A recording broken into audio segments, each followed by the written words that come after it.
Good afternoon, everybody, and welcome to today's edition of Ask the Experts. My name is Carl Capolingua. I'm the market analyst over at Think Markets Australia. It is a pleasure to be with you as we delve into the depths of your portfolio and see what's worth keeping, what's worth kicking out, what's worth putting in as well.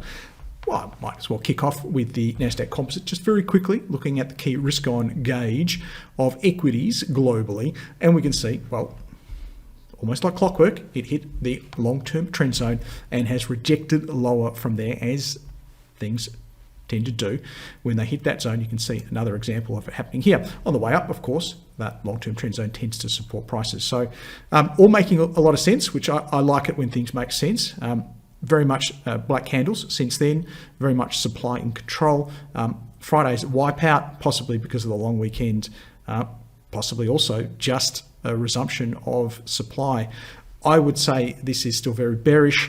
I do think, however, there is a great deal of potential demand down here. How do I know that? I can see all the white candles that came in last time, the higher trough. So this level here between, say, 11 handle and 10,565 is the key demand zone. If we get further white candles in there, we could actually thrash out a higher bottom, broadening double bottom pattern, and actually see a more substantial rally in equities. If we see a bunch of black candles come in here, then we're probably going to retest that 10,565 and go lower, and therefore extend this bear market even further. Odds are, I would suggest, down is the best way to play things. So that just, I guess, gives us a bit of perspective for some of the discussions we're going to have today. First question coming in from Craig is for HAS, Hastings Metal Technologies, which actually looks pretty good now, doesn't it? It did come up on my scans a few times over the last week or two, and it's mainly because obviously we do have some wonderful white candles coming in here, and the short-term trend has turned up. Long-term trend actually is turning up as well. We are moving, more broadly speaking, into sort of high peaks and high troughs. So price action looks good, candles look good, trends are turning up. So tick, tick, tick, tick, tick. Many of you who've watched me for enough time will know, that's where we probably end with the positives. We kind of get into, well, this is all very good, but what about the supply that's lurking up here that no doubt will have some sort of impact on price action going forward. So I like this. I think it's one of those, if you've got it, hang on to it, but I'm not sure if you're going to buy it right here, because the upside is potentially limited by that supply zone. And if you were to get in here, your stop loss is probably going somewhere around here when you think about it. So we're looking at setting our stop loss beneath at least some demand. Okay, at least some demand, preferably a couple of points. So there's demand in there, and the theory here is that an old point of supply. How do I know that was a point of supply? Well, you can see the price pull back from there. It was quite obvious that the price went down from there, so it had to be a point of supply. They do tend to act as points of demand going forward. Okay, so that is the theory, that this point of supply may act as a point of demand, getting the text. So the idea is to set a stop loss beneath at least that point of demand. There's probably potentially a little one in here as well, because we're actually seeing a little bit of a kick up here. So that's all pretty interesting, pretty good. So down there, I think, is where your stop would go. And if you look at in terms of your trade craft here, getting in here, if we call this your risk, as a risk no reward, maybe it's 1-to-1. Yeah, look, it's not bad. Then I only need to get 1-to-1, everyone. Some people say, hey, Carl, don't you want 2-to-1, 3-to-1? Well, I don't know. Maybe it won't stop here. Okay, maybe it'll just keep going, but I need at least 1-to-1 to make any sort of bet. Look, on that basis, I reckon that this rectangle, now it depends on how you draw it, don't you? I think you're going to get 1-to-1. I like it. I just want to focus on this pattern here because it's a very important pattern. So look, it really kind of starts here with this great demand side candle here. Look at this candle here is magic. Let me zoom in. I just want to. These two candles together are about as bullish as you can get. Okay, so when you see these, okay, this is about as strong an indication as you will ever see from candlesticks that prices are likely to go up the next session. Look, they certainly did through here. The other thing to note in the candlesticks, these lower shadows are very bullish. That's a little bit disappointing, but coming back in with a lower shadow today is good. It's important. And when we tend not to, I was going to say, we don't sort of get below the midpoint of that demand side candle, that's always very positive. We did get below there a little bit, to be fair. But otherwise we're staying above that sort of midpoint. So when we find the big white candle, some smaller black candles that stay above, I'm not going to find the perfect example every time, okay, but bear with me on this, that stay above the midpoint, that's also very bullish, and we call this our demand side control pattern. So keep an eye out for these as well. Okay, so these are both very bullish indications. So a conditional buy there, if you know what you're doing. From Sharon, is there any hope left for APX, which is Appen? Oh gosh, to go from Hastings, which has so many great things occurring for it in terms of demand coming in, interest coming back into the market. Actually, one thing I didn't look at was the volume. Okay, yeah, the volume is actually pretty good as well. So I can't complain about that. So we've got some interest coming back in. We hit sort of this zone here and took out a bunch of supply. I think that's actually very encouraging. So that's more of a reason to be positive on Hastings. Let's go back to APX and compare and contrast. Well, the volume there was a little bit of a volume spike through here. So we'll kind of look through here. But you look at that day, look at what happened on that day. So volume by itself doesn't have a lot of information in it, but if we sort of combine the volume with the price action that occurred, you can see, yes, there was a lot of demand that came in the system, but also a lot of supply to meet that. So we know a lot of demand, a lot of supply, a lot of volume. Volume is buying and selling, but you can see that the demand that did come in probably early in the morning was met by a significant amount of supply, which pushed prices down. So this is not a positive volume indication or a bullish one. It's actually quite a bearish one. It's actually significantly bearish volume indication here. So just for Sharon, I think Sharon's kind of aware of this the APX situation. I don't think Sharon's expecting this one to turn around, but I mean, Sharon, I would put to you that really there were very few indications really from here that this was going to go any direction but down. We talked about the demand side control pattern. I think this is a very good supply side control pattern. So a lot of today is about me commentating, I guess, on particular stocks, but it really has to be it's a pointless exercise, me just talking to you and telling you. I think these sessions have to be about tuning your eye into spotting these patterns so you can use them on every other day that's not Tuesday. For the 1 hour we do catch up. I can't see any redeeming features here to answer your question. I can't see anything that's telling me that a huge amount of demand is coming in and or that the supply, which is so clearly in the system, is taking its foot off the throat of Appen. The long-term and short-term trends are so well established to the downside. The price action is very much lower peaks, lower troughs. In fact, it's barely even making peaks. And the candles are very much set to the supply side. They're either black or they have substantial upper shadows. If there's any saving grace, maybe it's flattening out a little bit, but that depends on how much you zoom in or out. So with there being no redeeming features, I cannot go buy on this. I couldn't even go hold. I would have to say sell. And that is purely on the basis of the probabilities of what I see in the price action, what I see in the demand supply. And I say this every week, like clockwork. At this stage, it is possible that tomorrow Appen is taken over at $20. Absolutely possible. But what is more probable, that it has another 6 months of decline, or that tomorrow it's trading at $20? I'll let you decide. But not one we're going to buy today, Sharon, but I think instructional.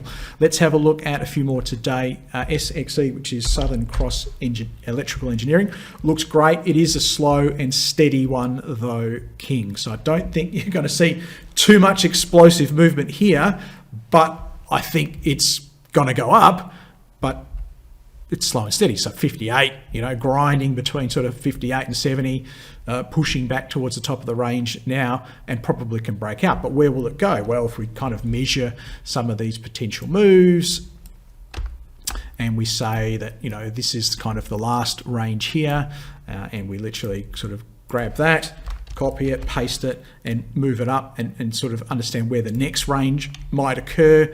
This is possibly what that could look like. Okay, so you could see it move from the low 70s maybe into the mid to high 80s. Okay, and that's what it is capable of. That's the leopard doesn't change its spots. Will we see this thing trading at $1.50 in 3 months' time? I think that is extremely unlikely. It's just not in the nature of this stock to do it. It doesn't have that sort of volatility about it. But can it get in there and move into that zone and make somewhere around about 20%, yeah, I think it can.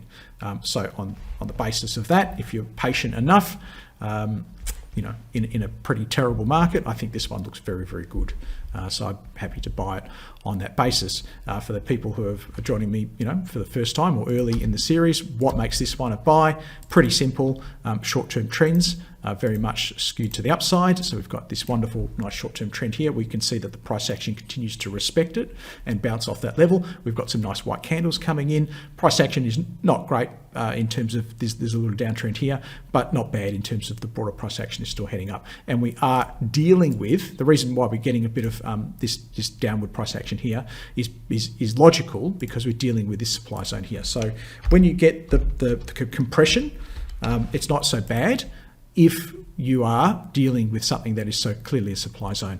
I think we're on the right side of that supply zone now, and therefore can head higher. Obviously, just rounding out the mix, the long-term trend looks pretty good also. Happy with that one. King from Rupam. We have deep yellow, so we're getting into some of these uranium companies now. What we look at, Rupam's asking for deep yellow and Paladin. Before we do these, why don't we head over here and have a look at the chart of uranium. It's going to look a little bit funny because we're getting a PM fix on this one. So let me change the chart to a line chart and we get a better indication of what's happening there. A little bit of a pullback over the last couple of days, and that is at odds with the last few weeks where we've seen a bit of a rally post that Japanese announcement. Look, I think the trends are still heading higher here, so I'm okay with it. I'm not too fussed by this little downturn. I think this is all still pretty good, but it's uranium. It probably will be a bit more slow and steady rather than explosive. Let's have a look then at some of those uranium companies kicking off, maybe with, just because it's easy for me to press right now, 92E, and then we'll do your two, head back here. So I've drawn these on a little while ago. I did a Twitter review where I covered about 15 or so uranium stocks in that review. So we were looking at the supply zone here, which lo and behold, pretty accurate, I'd say, that the supply came in at that high there, which was about 65 cents. We only just pipped it, to be fair. So there you go. It really is. Watch out for these zones because they are real and they do matter. We got to 66 in this case before we saw some supply. What is encouraging, however, is that what I reckon is a demand zone in here. Okay, I think that's holding. It's holding reasonably well. Today's candle's not inspiring, unfortunately, but I think that one is. I can certainly get to a hold there. I can certainly get to hold on that one. I think we're probably going to be pretty similar on some of these other ones. Well, actually, look, this one, lo and behold, there's the supply zone. So these, I drew these at least a week ago, maybe a little bit more. So again, it's, why would they stop here? Well, because, you've got all of these people who got in at these levels, right down here. They're absolutely regretting that decision, and they are hoping beyond all hope that deep yellow somehow from 60 cents doubles in value, mind you, doubles in value to get back to a point where they can break even. I tell you what, they took advantage of those prices. They sold and they got their break even. Now, not everybody's going to think like that. There is now money coming in. We know why. It's been well documented. Uranium prices are ticking up. Japan's a little bit of a talking it up over there. China's a little bit of a talking it up over there. Energy crisis still around. Okay. Now, I think India is also in the mix there as well. So there is money coming in. Let's see how the supply and that demand coming in interact. If we see very shallow pullbacks, it's telling you that the people who wanted to get out here, they are less influential on the price than the demand that is coming in. If we see this thing just wipe out again, and that is an absolute possibility, I don't care how much of a uranium bull you are, you have to admit, it's a possibility this thing just wipes out at 60 cents in 3 months' time. Absolute possibility. That will depend on how much guts this demand has to stave off those falls.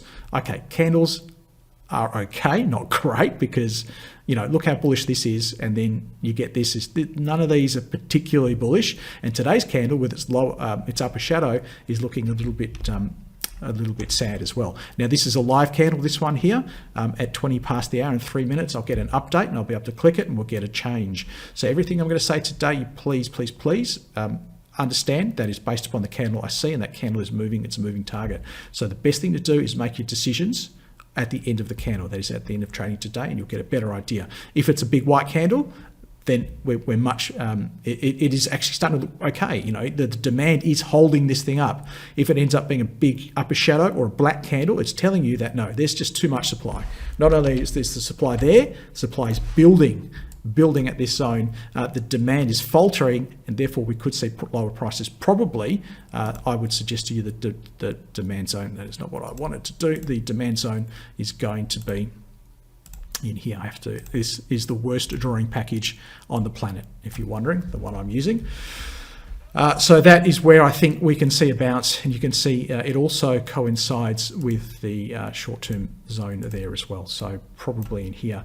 So if I had to pick some price action on this, and I hope I'm wrong for all the uranium bulls out there, this is probably what I would expect. Okay. Now, how much of a bounce we get off that level, I can't say, and I won't know until I see the candles when we get there. So ask me again on another Tuesday. But if this shadow persists and increases, this is the most likely scenario.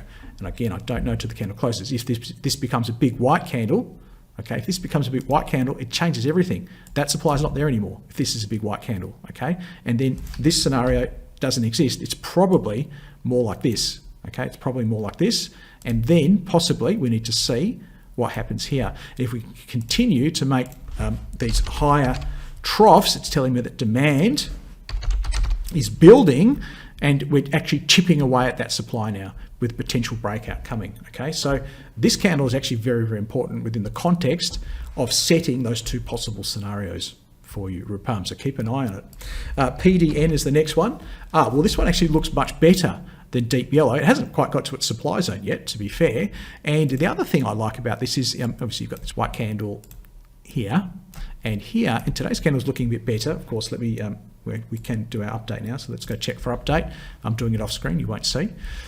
And yeah, look, it looks much better. So the pullback's holding, it's less severe, and I think there we go. See how that update just solidified that white candle? Very interesting. Let's go back to deep yellow and see what we can see. In fact, the deep yellow shadow really didn't change at all there, did it? But we saw the Paladin update get even better. So for this, my expected price action would be something more like this, to come in and probe this supply level. I do think it's still going to be supply. We saw it on those other two uranium stocks. I do think the supply will come in here. And then how severe that supply is, we won't know until we see the candles when we get there. So if we see black candles, long upper shadows in this zone, supply is severe. If we see far more moderate upper shadows, far more moderate black candles, less severe supply. If we see white candles in here, there is no supply. Get where I'm going with this? The candlesticks will tell you candle by candle what's happening, especially at these key zones. And if we don't see the supply here, then we can actually go higher. Let me just zoom out a little bit. I've made that cardinal error, haven't I, of not getting back to my default zoom before going from one to the next. So that's your Paladin there, and then your deep yellow on the zoom out. Deep yellow is looking, look, looks fine. Both of them, I can certainly get to a hold, but Paladin's probably the pick of the two, I would suggest to you at this stage. Okay, yep, definitely Paladin. In fact, yeah, I'd almost go, I think deep yellow's a hold, but I think I'd go buy here on Paladin. But specky buy, okay, specky buy. Don't, if you're going to put in X amount, don't put in the whole X amount. You know, divide that into 3 parcels and maybe just have a nibble at it here if you're not into it. Because why am I not getting so excited on it? Because there's still plenty of supply up here. There's still lots to work out. Okay. So a bit of a uranium tour there. Okay, let's keep going. This is a broad one, so I will answer. It's just about the S&P 500. Can it go below 3,500? Well, similar to the Nasdaq, I think that the bias is definitely to the downside, but we do have a cluster of demand side candles in here telling me that there was a cluster of buying there. It could be there again. We won't know until we get there and see the candles that appear there, but I would say the downside target probably 37 handle, and then we'll see if we can get to 35 from there. So still pretty bearish. Let's go back and have a look at a couple of stocks. Well, okay, again, pretty popular. So I will do these. WDS, which is Woodside, still looks very good. No complaints. I think it's a firm hold. I wouldn't get to a buy today necessarily, just on the basis of that, and there might be a dividend in there as well. And without knowing exactly where the dividend is, I have to be a little bit cautious with my comments. But today's candle, which is showing supply, I'll just put an S in there so we know that there's supply, is coming in beneath this supply candle here. Okay, but this gap here, if that's a dividend, then it does change things. So let me just defer, therefore, to the broader trend, which I think is still very much the upside. Long-term trend is up, and go a very solid hold here for Woodside. The next one is Santos. I know it's also very popular. Again, these two black candles, when you see them separate like that, so after a trough, is a little bit bearish. How do I know it's bearish? Well, this just screams of supply at that level. Okay, somebody's lying in wait at that level to sell, regardless of what's going on in the broader market. So that's a concern. This one is for Algis, which is Bendigo and Adelaide Bank. This is what a horrific chart. Okay, clearly supply zone here, but potentially also a demand zone down here. Which one is it closer to, the demand zone or the supply zone? Obviously it's closer to the demand zone. Does that mean I would buy it here? No, I wouldn't buy it here. It's not my trading style to buy something that is in a short-term downtrend and a very indiscriminate long-term trend here. So yes, there is a possibility that it bounces off this level. That is absolutely possible and just continues in this very wide range. But given the downtrend, it is also possible, unfortunately, that it does break beneath that range. And if it does, then it is a very, very slippery slope, I would put to you, till we get sort of the next demand zone, which is potentially sort of around here. Okay, so yeah, would buy, hold or sell on this one? I'm going to completely rule out buy. That is absolutely off the table.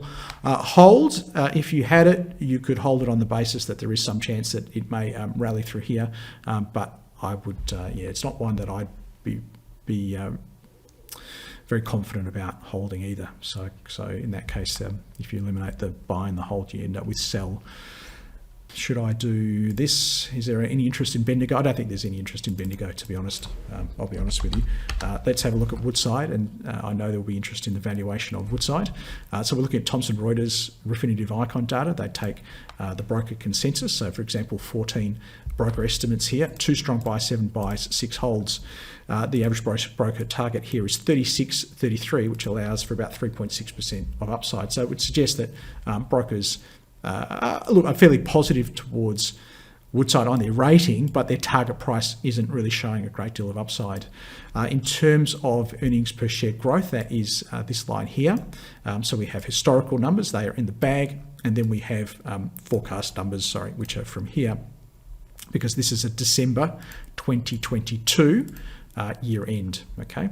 Now we are expecting earnings to fall significantly in terms of its compound annual growth rate. It is going to be in the order of magnitude of about 15% decline. So compound annual decline of 15% per annum in its earnings over the next 4 FYs. So straight away, you've got to think, well, okay, this is cycling a big bump in earnings. Brokers aren't expecting energy prices to stay where they are. They're expecting eventually natural gas prices will settle down, which they will, make no mistake. Crude oil price probably going to move back to somewhere around $60 US a barrel, which is a long-term average. It probably will. And therefore, Woodside's earnings are going to shrink.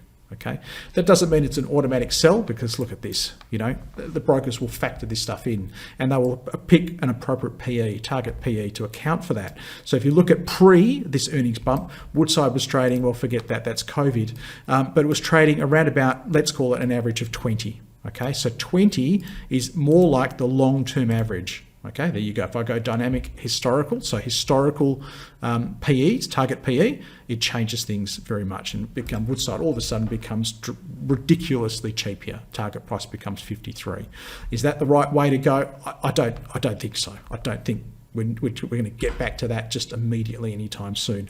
But I also think 6 is too low. I think that one there is probably about right, 13. So if I was to, and this is where beauty is in the eye of the beholder, isn't it? In terms of doing fundamental analysis, you got to pick a level. It depends on what you see, isn't it? Really, and experience. So I think that's pretty fair. That 13.2, which is the one I've used there, is probably out where the target PE for Woodside should be, and lo and behold, we get a much more sensible price, suggesting to us that Woodside, given what the brokers are thinking and what I'm thinking, is about fairly valued at this point in time. It would be very interesting, I think, to see what Santos looks like here and compare the pair. So Woodside looks about fairly valued.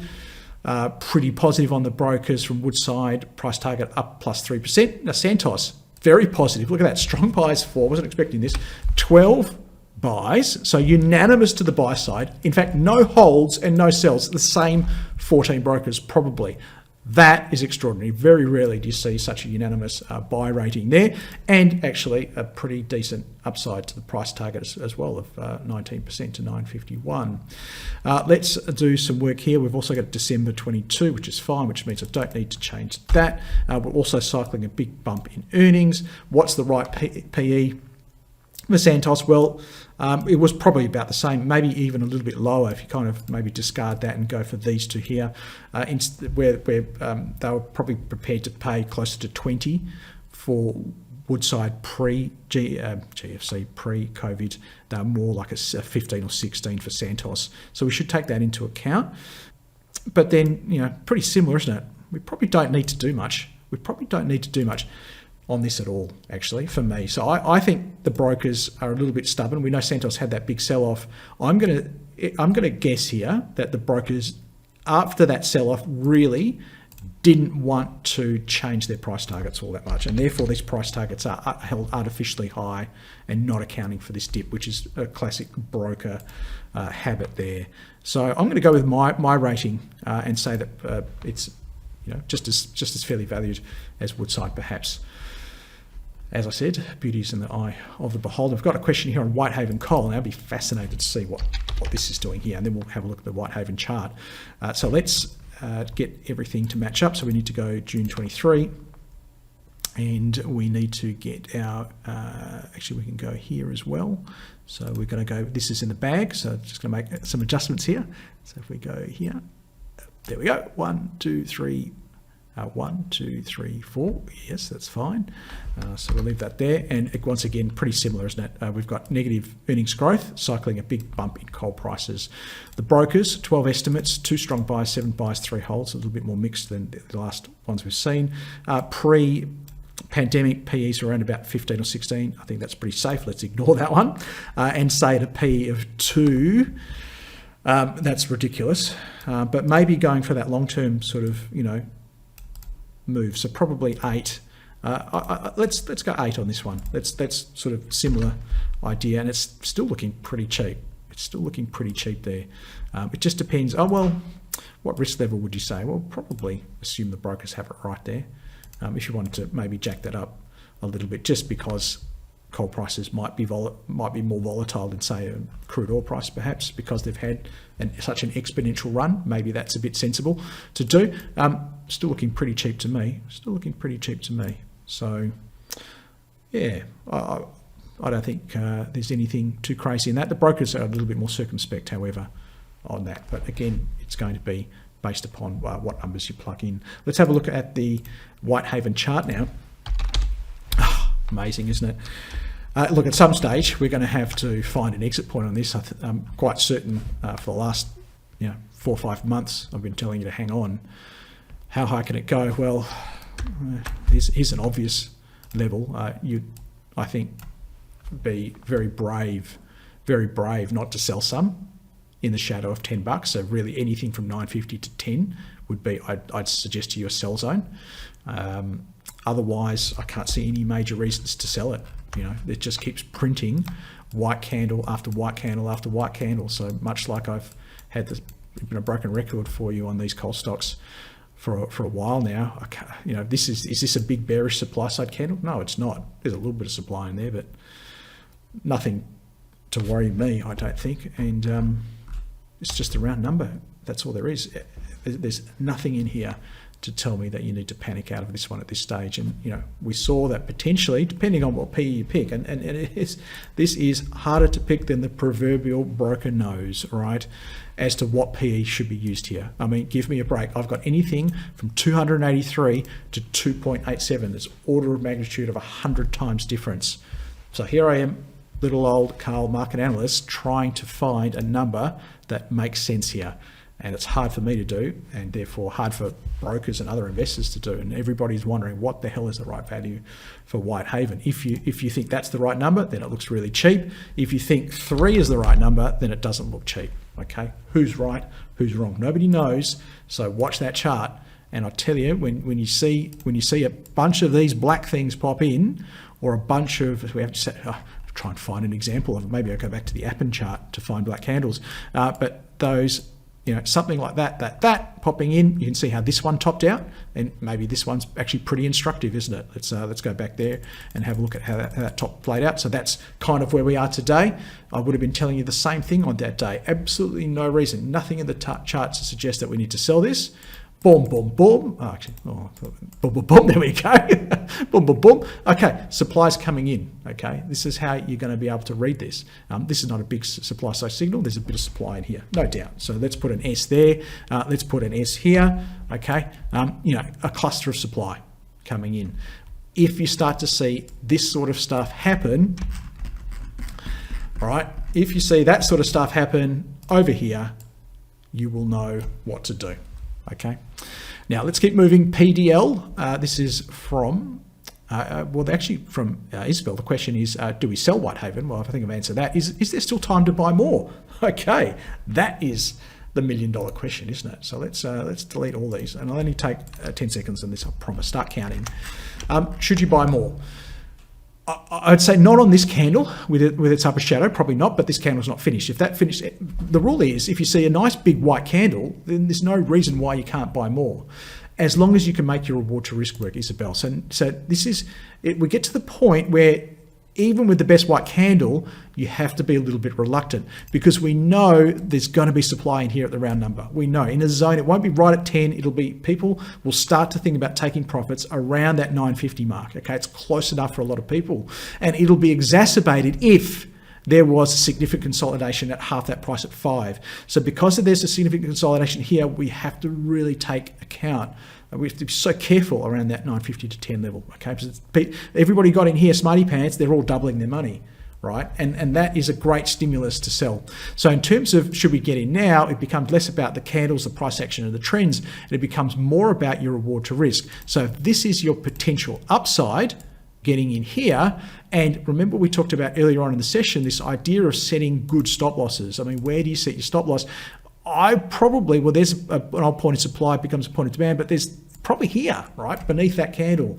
So if we look at our risk, if we call that red, the red box, okay, if that's your stop loss, your exit point, and that's your risk, therefore, and this is your upside, this green box needs to be bigger than that red box, and it's not. Okay, so whilst everything looks fantastic, you have to at some point apply this reward to risk filter, and that's what I call tradecraft. So I think I've answered both of those questions. This one is from Keith, following up on PDL. What has that one done? Well, nothing. I'm kind of relieved it did nothing, because what did we say? Last week we had 3 scenarios, didn't we? And I reckon last week we said, correct me if I'm wrong, Keith, but we probably said, look, the C is probably the most obvious scenario. It could be A, could be B, but C is probably the most obvious one, maybe with a hint of A, because, yeah, things are getting better. But let me read Keith's question. The offer from PPT is 7.5 shares for every PDL share plus $1.97 in cash per PDL shares. It says this gives an undisturbed value of $6.54. Okay, well, that's interesting, per PDL share. Not sure what undisturbed means. I've never heard that term either, Keith, to be honest. Interested in your opinion if I should sell before the merger or hang on. I think the market, look, I've never heard that term, and it all sounds a bit weird to me, but I'm going to defer to the market's brain here. And let's face it, everybody knows, all the smart people, smarter than me, smarter than you, and smarter than you and I squared, they've all read the document and they know what it's worth, and yet they're not bidding up. There isn't a person out there right now going, you know what, it's worth $6.54, and therefore I'll pay $6.54. On the basis that I can make an arbitrage profit. That's really what we're talking about, isn't it? This possibility that somebody will come in. And let me just draw this line at 6.54 for you so we can get some perspective. 6.54, 6.54. Oh, there it is. Okay, it kind of looks even more ridiculous now, doesn't it, Keith? So there is not a soul out there right now that is saying, I'm going to buy really on the basis that we're falling over themselves to buy right here on the basis that somehow they'll get 654 out of this transaction. So there's something I'm missing, maybe something you're missing in this that is making this more of the true value, because it's trading today. People have the opportunity to make free money if it should be trading at 654. So if you can get 654 by just hanging on to the merger, why wouldn't you do it? Why would you sell now and get less if it's the case that you're going to get this? Okay, maybe it's just a case that nobody out there wants to take the risk of that arbitrage. Maybe the deal falls through or whatever. Okay, maybe that's what's causing it not to be there. But if you're going to hold on to it anyway and get that 654, then probably do it. This one's from Perry. Let's have a look at ESS. How are we going on time? Not too bad. I can probably get another 40 or 50 stocks in at this rate. ESS, Essential Metals, doesn't look terrible. Perry, how do you, is that what you're hoping for? Not bad. Look, a little bit of an uptrend there. This is okay. The candles are half decent, but what strikes me here, and I want people who've been listening to me for a long time, here's your test, right? If anything's been sinking in. Now, I don't normally do this, but because it screws up my my Q&A. But start typing in. What's the just looking at this, what strikes you the most? So type in long sufferers out there. What strikes you the most about this? What is the thing that would hold you back from buying this one? Lower highs from Ron. Too many blacks from Barry. Barry. Yes. So Barry's thinking like I'm thinking. So if you didn't say what Barry said, I want you to start to tune your eye a little bit more in. You see the chart. Hopefully you're putting on your Japanese candlesticks already. Okay. Hopefully we're not still doing this sort of stuff. That's a big no-no. Hopefully we're not doing this sort of stuff. That's a big no-no. Hopefully we're doing this stuff. Okay. So for me, as soon as I see this, and it's a big turn off, it's a big no-no for me. I see just black candles everywhere. Yes, there are some white candles every now and then, but I would say the vast majority of these candles are black, which tells me that there are some insiders. Yep, selling into any rally that occurs because they just want to get the hell out. Okay, they want to crystallize their insider profits, their early entry profits. Okay, and there's not enough demand in the system to overcome this programmed just automatic selling. So for me, I see a little rally like this. It's probably more likely to fail around here with a bunch of black candles and come back to this zone than to say burst through. Okay, so let's just talk about probabilities here, where we go. Okay, what are the scenarios? If this is scenario A up here, if this is scenario C where it pretty much does nothing, or this is scenario B, what probabilities? And it's not a bad habit to get into. Let's say, I'm using my experience here, 25% chance of being there, probably a 25% chance of being here, which means the maths suggests there's probably a 50% chance of probably stuffing around and doing nothing, as somebody also mentioned underneath the resistance zone there at 35. And therefore, we can, without me, you don't need me now, to make quite a sensible decision based upon buy, hold or sell. Would you buy it? If somebody said, hey, I'll give you 25% chance of making, 30, 40%. I'll give you 50% chance of making nothing at all, or I'll give you 25% chance of halving your money. Is that a bet that you would take? I don't know enough about essential metals, unfortunately, to delve into where it's digging, what rocks it's kicking over, and what's in those rocks. I'm guessing it's a rare earths or lithium play. I don't think it's going to be earning any money, as you can see here, and there's no broker coverage, so I can't give you a valuation on it, unfortunately. It would be impossible for me in these sessions where we have 1 hour to break down every single stock, unfortunately, Perry. So the best I can do is the chart, and hopefully that's instructive for you, because the chart is what everybody else is thinking, not what you're thinking, not what I'm thinking, what everyone's thinking. And they've done all that research. They've done all that deep dive on this stock. And if it was the best stock in the world, I tell you what, they'd be falling over themselves to buy it. Hey, what is the best stock in the world right now? Whitehaven Coal. Terracom, a little bit disappointing today. I wasn't expecting that little candle there. And say a New Hope. All right, magic. Okay, tune your brain to think that these charts are cheap. Okay, I know you don't believe me. You do not believe me, do you? You don't believe me. You think these charts are expensive, don't you? Yeah, I'm reading your mind. Okay, you would have told me on this day here, right here, you would have said, I would have said to you this. I would have said right here, I said, hey, this stock looks cheap, right? I would have said that to you on this day. And you would have said, no, that's expensive. Look, it's 380, it's doubled in price in 3 months. This stock is expensive, it must be expensive, it's gone up too much, and my little brain cannot comprehend something doubling in price and still being cheap, okay? Yet I look at this and I, well, this is cheap. Yeah, I know it. How do I know it's cheap? Well, the market is made up of two parts, demand and supply. What is demand? So, okay, demand equals cash, right? This is demand, okay? What is the cash trying to do here? The cash is falling over themselves to get in, okay? The other part is supply. These equals holders of the shares, okay? So if the cash is buying, they're not buying because they think something's expensive, they're buying because they think something's dirt cheap, right? How do I know they're buying? Look at the chart. They're buying like crazy because they think it's dirt cheap. Now, nobody's selling. Now, why aren't people selling? This thing has doubled in value, yet they are still not selling. Why aren't they selling? Because they think it's cheap. The only person in the world who thinks this is expensive after it's doubled is you. And then you're going to go, hey, Carl, that didn't work. It was down here. It went down. It went down for 2 weeks. You say, hey, I'm a smarty pants. I told you it was expensive. Okay. Well, is it cheap now? Is New Hope cheap or expensive? And you're going to say, wait a minute. Now it's for $5.50. It's almost doubled again. I'm still telling you this stock is cheap. Okay. Now I'll tell you what looks expensive to me. This stock looks ridiculously expensive to me. Okay. This stock is probably overvalued by a factor of possibly, looking how bad it is, 10 times. Okay, yet most people would look at this stock and they would say, oh, this must be cheap. Look how much that's gone down. This must be cheap. Stop thinking like that. That's not the way the market thinks. Okay, cash, what's the cash doing? Is the cash buying this thing? No. Cash is looking at New Hope, Whitehaven. What about the people who are in it? Are they holding on to it? Are they falling over themselves to get out? Okay, you're not falling over yourself to get out if you think something's cheap. You're falling over yourself to get out if you still think it's expensive. You're not buying it if you think it's cheap. You're not buying it because you still think it's expensive. Turn your thinking around. Okay, I think I made my point on that one. Let's keep moving. What we were talking about, ESS. Is it cheap or expensive? You decide. You decide, Perry. Okay, who am I to say what it is? Is this cheap or expensive? Look, I think it's getting better. You know, it's the market's starting to look at it in here and in here and in here and start to say, well, it's not as expensive as it was. It's looking a bit cheap.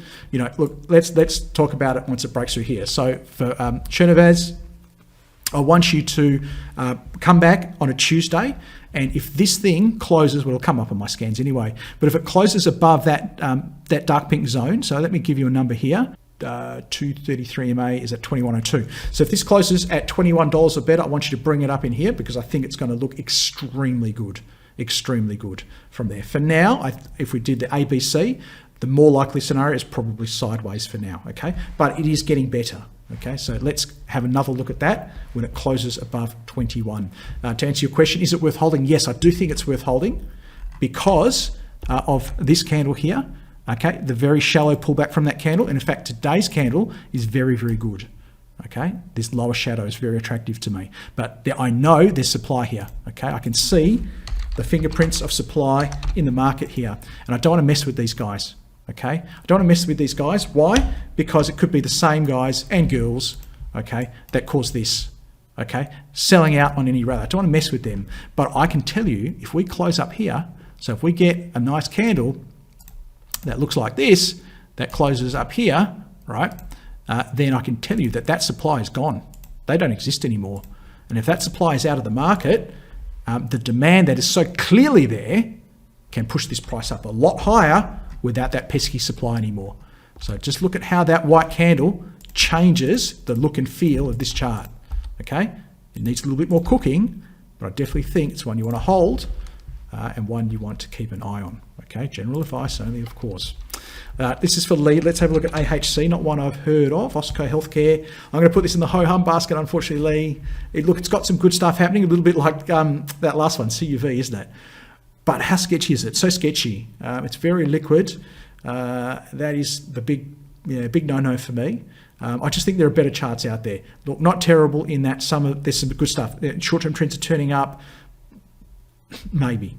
Okay. I'm going to go pass on that one. I just don't think it's worth the trouble. It's worth the headaches. There could be some significant headaches involved in that one. If you're in it, you would know that. MP1, which is Megaport, looking for these turnaround plays. I think the last time we spoke about this one, judging by this, I ruled out the possibility that it looks amazing, and I said, look, it looks good, but it does not look amazing. Okay, and I'm going to say now it looks okay. So it looks okay. Let's say it looks okay, but I'm going to rule out. I'm going to rule out. This will put everything into perspective for you. I'm going to rule out it looking good. How does that change things for you? So last time we said not amazing, but looks good. Now we're going to say, well, I can get to okay, but it's not good. Okay, so I think things are not necessarily getting better here. Could you hold it if you had it? Long suffering, hold it potentially. I don't mind this, and this today is very good. But I do think we've got some problems here, and then we've got clearly some big problems here. Okay, so maybe you're holding it just to see where the next batch of supply comes in, and then getting out to try and get a slightly better price, and that's the only reason why you would be doing it. Otherwise, look at this trend. It's still very, very strong to the downside.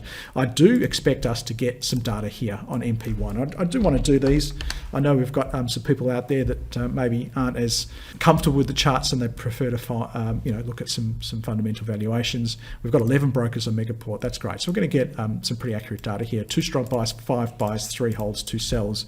That is astronomical, isn't it? And this, again, just really proves, I think, this idea that I've told you many, many weeks, that brokers don't like to be wrong, okay? They don't like to be wrong, so they tend not to drop their price targets in the hope that eventually the price recovers and they don't have to be wrong.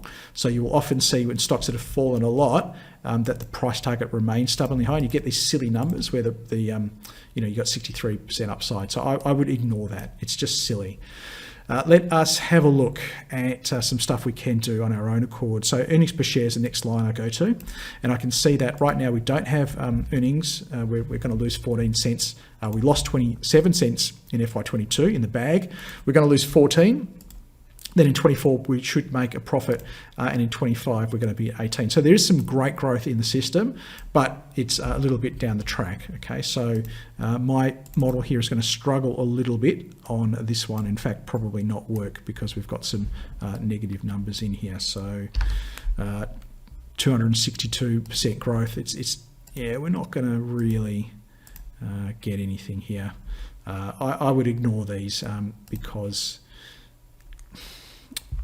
Yeah, what P do I pick? Let's go 40 in there. Even that would make it very cheap because this is crazy high. The chances of it sustaining 262% are 0.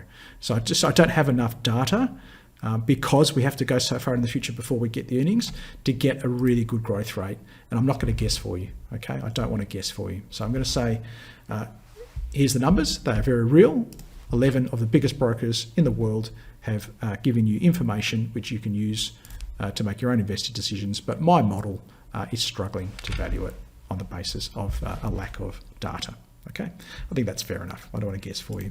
Okay, let's head back to the charts, and we are getting to PEN, which is Peninsula, and this is very disappointing because I do think they've got a great project over there in the USA, so another uranium company. But it has been completely forgotten by this uranium run. So I think if you're looking to get into uranium from Anonymous, I don't think you're going to start here. I think go back to Paladin. Deep Yellow's chart looks pretty good. Let's have a quick look through. I talked about 92E, I think, as a hold. And I think it's a great exploration project. I think even Bannerman's maybe showing a little bit more prospectivity than Peninsula. Will Peninsula catch up? Well, I think, geez, it probably should have caught up by now, don't you reckon? And there's some nice candles, some nice price action coming to Paladin. We've got long-term and short-term uptrends. Let's go back to DYL, just try to compare the pair. We had some activity. We had some upside movement. We had some volatility to the upside. We had a pulse. We've got no pulse in Peninsula. And that's the biggest concern for me for anonymous. Boss Energy, thank you from Gary, because that was the one I forgot, isn't it? In uranium. Even this one has a pulse. It's looking better. I don't think it looks as good as Paladin in terms of the price action, but I do like the fact that we're a little bit closer to the top of the supply zone. So if I go to a weekly chart, you can see that is the top of the supply zone. That is all the supply we need to deal with until psychologically the market can handle higher prices. If we go to Paladin, that's not going to work, is it? Because it's got such a checkered history. Let me try and get to where the scale's not going to reset for me. Okay, well, let's just go daily then, and I'll show you what I meant. If we get to Paladin, we've got more supply zones to deal with. Get where I'm going with that, Gary? So in that case, whilst Boss maybe has inferior price action, it's got the benefit of not having as much supply, but it also looks better than Peninsula in that uranium space. We've done Woodside, anonymous, BTH, which is Bigtincan, losing momentum. It is, unfortunately, and I would have said to you that here it looked very, very good, which it did. It is still one more of those turnaround plays, which are just more high. They're just by default more high risk. So that's CUV, turnaround play, higher risk than say Whitehaven, you hope, which is in trend. This looks very convincing, doesn't it, from Barry? I think this one's in trouble, isn't it? Where is it going to stop? Where's this this death by 1,000 cuts going to stop? Maybe here, maybe there's a little zone here. Maybe give it a day. If it starts closing beneath there, I think it just could take. It's not that it can never go back up. It's just how long is it going to take? We saw Megaport, didn't we? We saw some of these other tech stocks struggling again. Let's have a look at Audinate, just out of curiosity. That's very much in the struggle basket, isn't it? Okay, so Audinate now, we had a pretty good run on this one, but you can see it is really, really struggling under that zone. This zone has gone from dynamic support all through here. It is now dynamic resistance, and I'm going to tip that for Audinate. So just looking at, we just looked at Appen. So looking at tech, I guess tech in focus today. Let's look at quality tech, okay? And people probably wince when I don't put some of those other companies in this category, but I put this one in quality tech. Look, I think Audinate is quality as well, but I think it's crazily, ridiculously overvalued.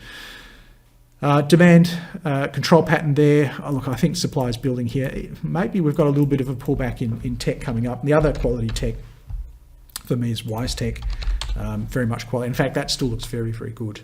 That I think is still the pick in the tech sector. But clearly, look at these upper shadows. Clearly, there is a bit of supply coming here, a bit of profit taking, a bit of taking advantage of that run up. But that is my pick in tech, definitely WiseTech.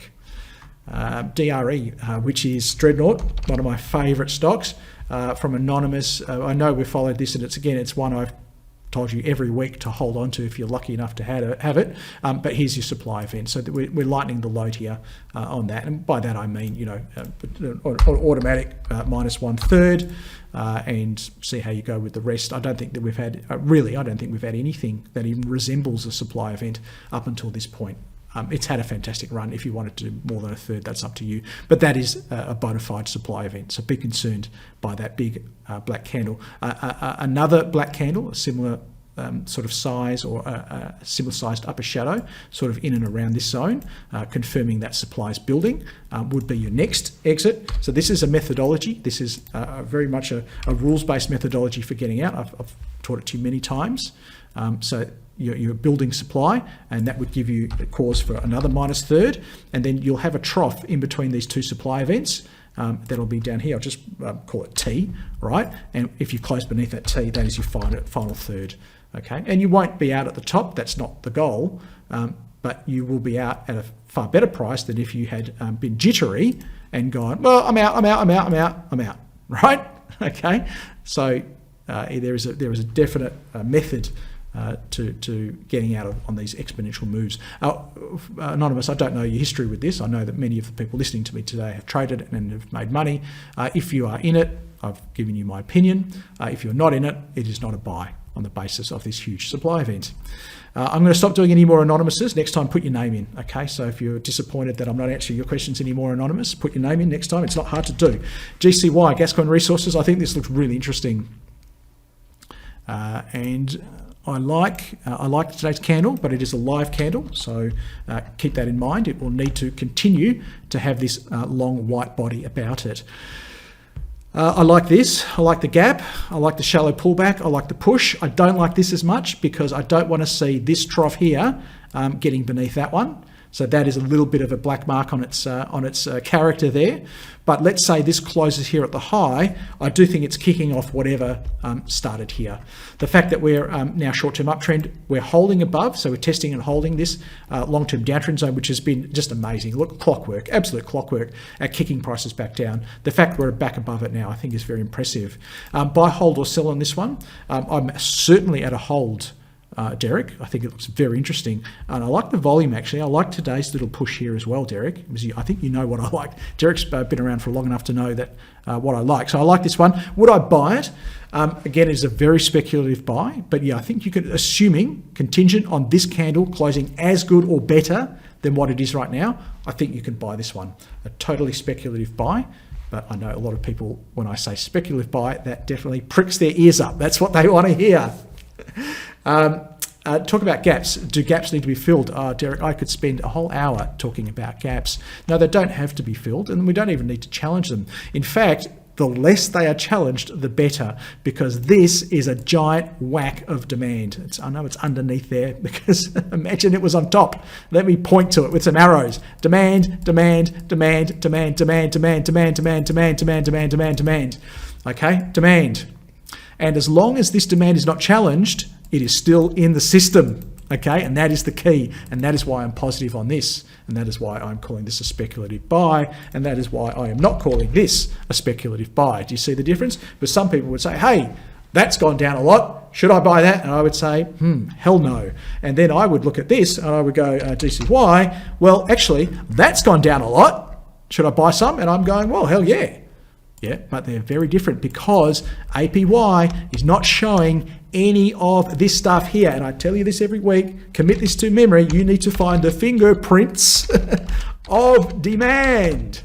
All right, that's what you want to find. And this one has the fingerprints of demand all over it.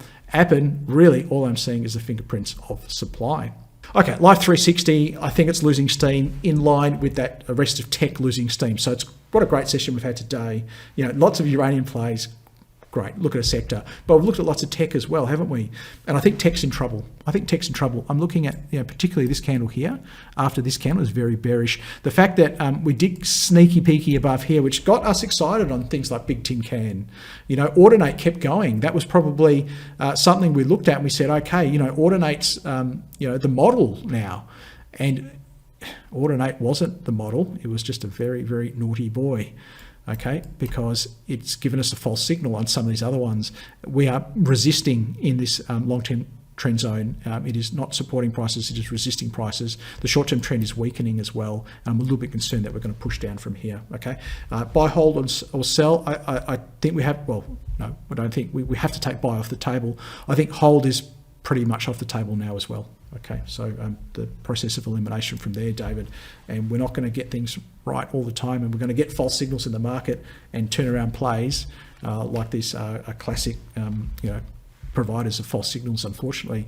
From Roche, VRC, let's keep moving. This looks very interesting. Vault Resources, let me just go back to my default zoom to get bigger picture. Look, it looks good, no complaints. I do like this. I mean, I like that candle. I like a very shallow pullback from here, and I like what it's doing today. There's a little bit of volume to confirm there's some interest coming in, but I'm going to be a bit of a wet blanket here. I'm going to say a bit of supply there. It's just not one for me. Look, I can see every reason to hold it. Remember, we talk about this buy, hold, sell and the probabilities. I can see a path to holding this one. I can see a potential path to buying it as well. But for me, with my money personally, I would not be looking to buy this particular one today. But it is one of the better turnaround plays, therefore attached with it, higher risk, better turnaround plays we've seen today. Okay, looks very interesting. Thank you for bringing that to my attention, Roche.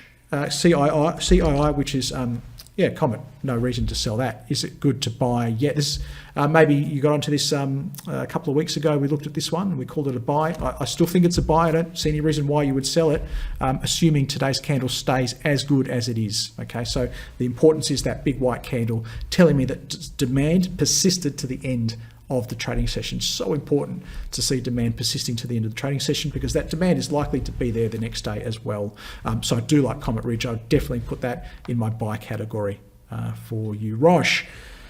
Hopefully people are already on it and making a little bit of money. That would be nice. From Rupam, Silex, very popular. I still think this one looks very good. Is there any reason to sell it? I wouldn't really have put this in the supply category. It's pretty close, but see how there's a little shadow at the end of the day? That's not too bad. That was disappointing actually. But this has come back really well. So I'm okay with this one. This one is an absolute hold for me. Would I buy it here? I think I would buy some. I don't think I'd go in. So let's say if I wanted to allocate X, I wouldn't go in with all of X. I think I would add some here and just, there is some supply here. That's why. I'm just a little bit concerned about the fingerprints of supply at this point. But once we get above that, clearly we've taken them out again and we're heading high in what is, let's face it, one of the most magic trends on the market at this point in time. So I think, yeah, you want to participate in that.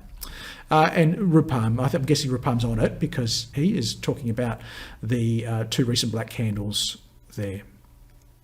They scare him. I don't think you need to be scared by that because I think the white candles are coming back pretty well. Now, from Yang, can I look at CGS? I sure can. Oh, that's not good. No, this is not good at all. So, yeah, look at buy, hold or sell. Buys off the table. There is no buy in sight on this one. Hold? No, I can't go hold. In fact, this is one of the stronger sells I think we've seen today. Again, from Barry, I won't ask you the question again, Barry, but Barry would tell me. He would say, Carl, there are just too many black candles. This has got the fingerprints of supply all over it, Carl. And why would I want to fight this battle? Do you get where I'm going with this, everyone? It's hard. It's hard to make money in the market, right? Why do you want to make it harder? By fighting these guys. Well, who's going to win? Are you going to beat these guys? No, they are selling and they are committed to selling. Looks really bearish to me, unfortunately, Yang. Sorry. From Tesh. I hope you're well. I'm well, thank you, Tesh. Can I please get your opinion on BUB? Yeah, look, absolutely. Let's have a look at that one. It looks a bit like Cogstate, unfortunately. I'm concerned by the strength of those supply candles. I'm concerned by wiping out that white candle. I'm concerned we are now back into lower peaks, lower troughs. What's holding us up? I think we've got potentially a little bit of demand at this level, but failing that, I think we're in big trouble. Okay, I think we're in a bit of strife here because beneath this is actually not a whole lot. We're going to probe probably into this demand zone here, but probably not a whole lot holding us up. I think this one's in big trouble. Personally, for me, if I had it, I would want to lighten the load on this. If not, get out and go and find something a little bit better. Dare I look at this? I'm so curious. I'm sorry. I know I said I'd go very quickly, but I'm actually very, very curious for my own benefit to see where this one's at. We have 5 brokers. So we've got some coverage, 1 strong buy, 2 buys, 1 hold, 1 sell. The earnings per share is going to be positive, and we've got some growth in here, which is great. So if I go here to what's in the bag, and we go 1, 2, 3 years, so we get a compound annual growth rate, 130%. Yeah, that's pretty spectacular, but probably not sustainable either. In terms of the PE, well, we're only just really getting one, but it's only just starting to make money. So this is going to be very difficult for me to value, unfortunately. I'll probably cap out there. I'm going to keep that moderate, but stop. I'll have to change that back to the proper year. It goes crazy. Yeah, it's this 130% growth rate, which is probably unsustainable. So the model not working all that well because we've got some pretty crazy numbers in here as this one goes into earnings. Sorry, I wish I could give you a better reader on that one, but the chart is my big concern, not the valuation. Valuation probably looks cheap on that basis, doesn't it? Not 480% cheap, but with some nice growth in there, probably looks cheap. Okay, let's go to ALU, which I actually did look at, didn't I, for Craig? And I still think it looks good. I'm 100% a hold on this one. Would I buy it? I think, Craig, you know why I wouldn't buy it. I think this building supply is a bit of a concern. Look, it's okay. You can see it's holding here. You can see there's a level here, isn't there? Clear as day, there's a little level here where there's some buying coming in. But they've only got so much buying, haven't they? Everything's finite. And does the supply take that out? We push back into some of these uptrend zones. The rest of tech is struggling. and maybe that concerns me as well. Sorry, Anonymous, I'm skipping over yours. Ron, next time put your name in. YL looks magic. Ex-dividend yesterday to boot and still went up, and then up today. So yes, it's a hold for me. Would I buy it here? This little shadow on this candle is not ideal. But yeah, look, I think if you've got a bit more of a longer term view, then I think this one can do very well. So yes, I'm going to go into the buy category on YAL for you, Ron, and I hope you're on it. I hope you're doing very well, and you picked up your dividend as well. Let's go to LTR. Yes, I think this looks very good, Ron. I'm happy with this one. In fact, I'm going to put this into the buy category as well. So I like this price action. I like this. Boom, boom, boom. All good. Good. Happy. You know what I'm going to say. It all depends on, Ron, this last candle. What happens here? I want to see this close strong. Yeah, I want to see, whatever this little shadow is okay. I don't want to see the shadow really get much bigger than that, okay? Because then you would have to wait. You'd have to wait for it to close above the supply point. This is the supply's here. We know it's here. We can see it's here. So there's your supply. So, if you're a bit more conservative, you can wait for a close above the supply. Telling you the supply's gone, okay? But I think on the basis of that candle, it's very strong. I'd get in now in advance of the break of that supply point. But it needs to stay strong, okay? That's the only thing. Yes, we've got some supply here, but Ron, I trust you to work out your trade craft, work out a reasonable stop loss, and therefore understand we do have, I believe, better, don't we, than one-to-one reward to risk on this one. I haven't drawn them exactly perfect, but I think we're going to find we've got better than one-to-one. So I'm pretty happy with that, Ron. Thanks for bringing that to my attention. Anonymous, I'm skipping over yours. Next time, put your name in. I enjoy this session, Carl, thank you, but very annoying when I get calls from my boss. Hey, I just got a bunch of calls probably from my boss as well, Rosh, so I just killed them. There you go. A2 Milk, which is our last one from Eastern. I still think it looks good. Do I wish this candle didn't exist? Yes, I do wish this candle didn't exist. But I think there's enough in there to hold it. I do think this is turning the corner. I do think this area now will probably more likely be demand than supply, but you might have to give it a little bit of wiggle room, okay? This day here was sort of the big day to get in. So demand is here, demand is here, okay? This is demand. Let me change the color of that. As long as that holds, we're okay. Let me do this, and then do this, okay? That's the key zone, okay? Anything above there, and I think we're okay. It may take a little bit of time to work through some profit takers, okay? Maybe some smarty pants that got in at lower levels, taking some profits, maybe some long-time sufferers taking some profit as well. But understand also that, it is, let's face it, it's a turnaround play. And there is therefore some elevated risk. But that's what I was looking at there, East. I was looking at this zone here and thinking, if you can get in, I obviously mentioned this a few days ago, but if you can get in around here, then you can kind of make that reward to risk work. I don't know if I'd be getting in right now because the reward to risk might just skew back to less than one-to-one. But I'll let you work out the details on that. So not a buy on the basis of those two black candles and the reward to risk, but certainly a hold if you're already on it. Targeting those higher levels and watching this zone in here as your key demand zone. And there is one more there because very generous here, but I'll pop that in. Coronado Resources, I can get to a hold. It's another one of those coal stocks, but it is not the thermal coal stock. So it's not in the same basket as New Hope, as Whitehaven, as Terracom. Understand it's a totally different kettle of fish. And the difference is this. Here is your coke and coal price. So you can see there, you can see the coke and gold price is very much trending down because it gets mixed up with this stuff here, okay, which is, that's the Shanghai price of iron ore, that's the Singapore price of iron ore, which is also trending down, okay, to make steel. And we know that the Chinese economy, big consumer of steel, is in a bit of strife, unfortunately, okay. So I think something like Coronado is far inferior. It's inferior to something like Whitehaven, New Hope, and Terracom, which are moving more on the basis of this chart here, which is your Newcastle thermal coal futures, and holy dooly, doesn't that look amazing? And this is why Whitehaven could get to $10 quite easily. This is why New Hope is still looking at potentially going to keep going. Okay, let us quickly wrap up then. Joy, if you didn't get your question answered today, Anonymous, put your name in next time and I'll be back next Tuesday. Otherwise, why think markets? If you're trading shares, $8 flat rate. much better than any of your big banks out there that you might be trading with. Everything you need to trade, and it is CHESS sponsored as well. So there are other players out there that might offer a cheaper rate, but they won't give you CHESS sponsorship. If you want to trade CFDs, so you can trade things like natural gas, like crude oil, currencies, cryptos, and you can trade CFDs on your shares as well, okay, and use the power of leverage there potentially to magnify your returns, but of course, potentially watch out for your losses as well. You can do that with us at Think Markets, market leading spreads and commission free on shares. So forget $8, you're commission free on our share CFDs. Award winning broker, easy to use multi-asset platform, so controlling everything from the same account. World-class trading apps. We just launched a new web-based trading app as well, and dedicated account manager with 24/7 customer support. Head to the website. Open an account, you can be trading in minutes. If you're watching me on YouTube, hit the subscribe button to stay notified of any of my future video updates, and hit the like button as well. Very important. Let me know you like what I'm doing so I continue to do it. Apart from that, it's been a pleasure chatting with you today. Hopefully you learned lots. I had lots of fun. All the best. If you're investing and trading, till we catch up again. Bye-bye for now.